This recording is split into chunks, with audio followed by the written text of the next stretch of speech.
Thank you, Senator Waters. I'll now hand the call over to Senator Van. Thank you very much, Chair. Commissioner, congratulations on all the great work you're doing.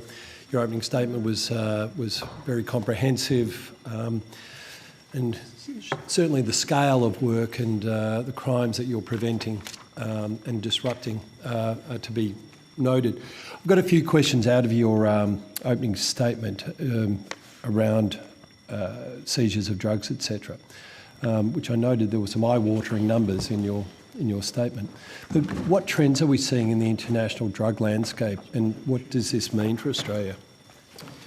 Well, truly for us, the threat of transnational serious organised crime is at its highest level, and that's globally. With our Five Eyes law enforcement partners, we're often coordinating and referring different matters to each other, but we're seeing the same increases. Methamphetamine, as you know, can tear down the fabric of regional communities and communities in general. So it's a real threat to our communities as far as that goes. Unfortunately, we're an attractive market because price is right and profit margins are high. That's why we're going after our outlaw motorcycle gangs and others who peddle in misery, and all they want to do is profit from the misery of seeking to do harm to Australians. And I'll come to gangs next. So we have a large international network, and we know where a lot of these drugs are coming from, and we're working with those international partners.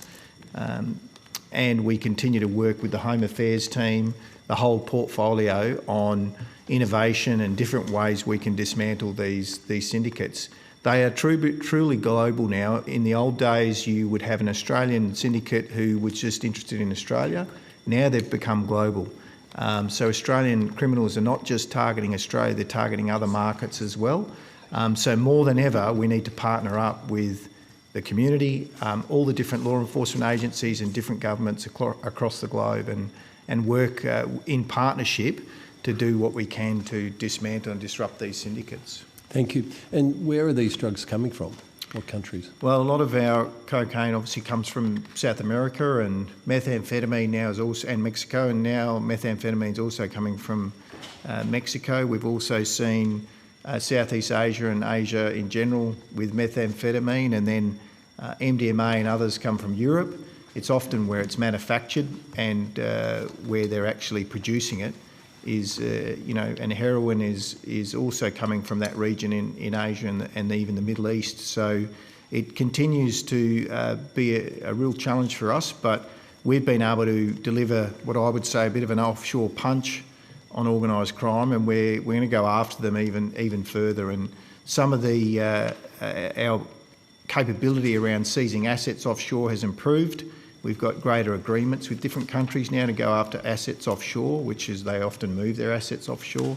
And also our partner agencies more than ever offshore are really willing to work with us, and we've got a long history working with a lot of those agencies. So there's a lot of trust there between those agencies. But as Australia continues to be a profitable market, unfortunately the threat's not going to go away. Thank you, Commissioner. And you mentioned gangs, so could you please provide us with an update on the focus or priorities of the AFP's National Anti-Gang Squad? I might have my colleague here, Deputy Commissioner Ian McCartney, answer that. Thank you, Deputy Commissioner. Commissioner McCartney, Investigations AFP. I think the NIDES concept and construct for AFP has been extremely successful, particularly in working with our state and territory partners, but also with our international partners. And the key focus is to hurt, disrupt and degrade OMCGs in Australia and offshore by seizing the drugs and weapons, by seizing cash and arresting them where we can, Senator.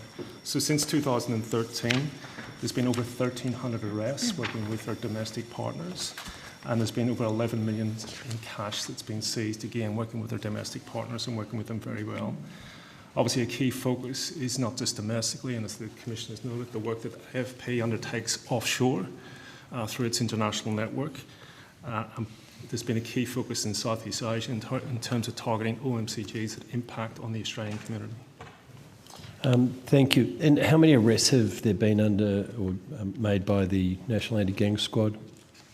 I think since the concept, there's been over 1,300 arrests. They've been made by AFP, state and territory police, but under that construct, in terms of the AFP providing a coordinating role in relation to the focus on this crime type. And how many of those have related to outlaw motorcycle gangs? They all have, Senator. All have? Yeah. Wow.